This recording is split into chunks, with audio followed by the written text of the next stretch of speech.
Joëlle Gontier, artiste, qui fut enseignante d'art plastique, agrégée d'art plastique, docteur en esthétique et créatrice de La Grande Lessive.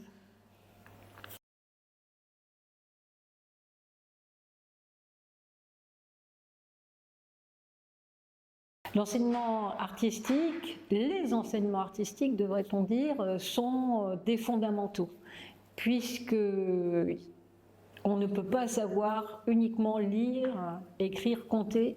Il faut savoir vivre dans le monde et décrypter ce monde, inventer ce monde.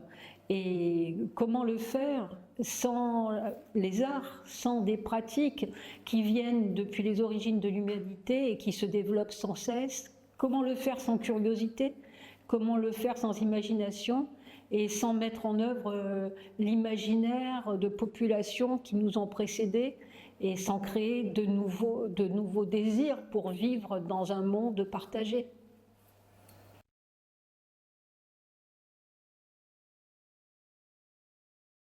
D'abord, c'est bien de dire qu'on enseigne, parce que souvent, on peut supposer que ça ne s'enseigne pas, que c'est une histoire de don, c'est une histoire de sensibilité, etc. Et qu'on réserve à certaines personnes qui auraient ces présupposés l'accès aux enseignements artistiques.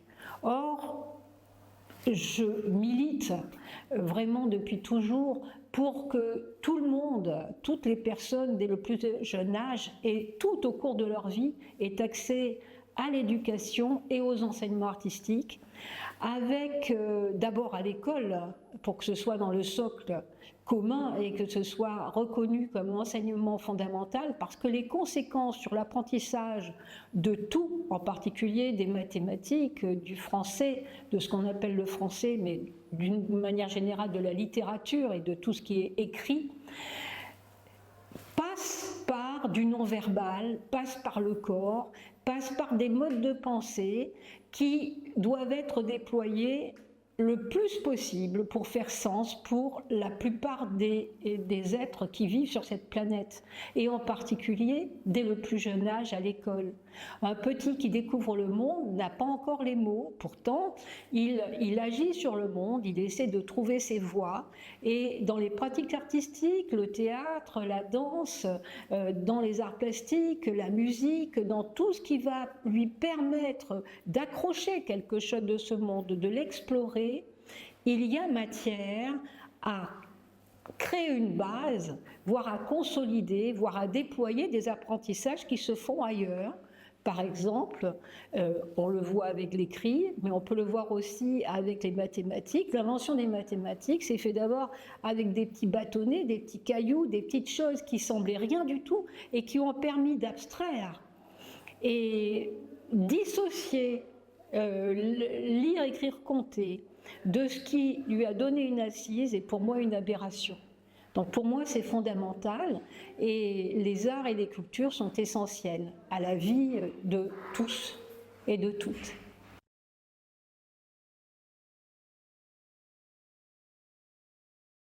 Regarder s'apprend, parce que voir où on a cette capacité visuelle, où on ne l'a pas, où on l'a amoindrie, donc ça c'est une chose, mais le regard c'est une construction. Le regard est très lié à la connaissance. On ne sait pas ce que l'on voit, sinon si on regardait certains objets que nos ancêtres utilisaient quotidiennement sans connaître leur usage, on n'arriverait pas à leur en attribuer un, parce qu'en plus les usages sont passés.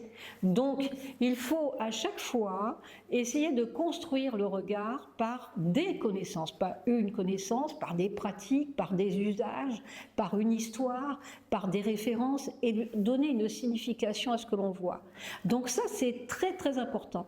Il faut être en capacité d'interpréter, c'est-à-dire de formuler des hypothèses et de dire c'est peut-être ça ou autre chose, et ensuite de valider une hypothèse, de dire j'en ai trouvé beaucoup des solutions, mais c'est celle-là qui est la plus pertinente.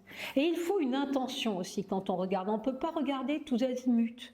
On doit regarder, par exemple, je vous regarde, et je ne suis pas en train de regarder ce qu'il y a autour. J'ai orienté mon attention, j'ai orienté mon écoute vers vous et je m'adresse à vous. Donc, en art, c'est la même chose, mais pas uniquement en art, dans la société, quand on échange avec d'autres personnes, il y a cette intention, il y a cette connaissance qui va faire que, avec certains codes, on va se faire comprendre, avec d'autres, on va passer à côté d'une rencontre possible, d'un échange possible.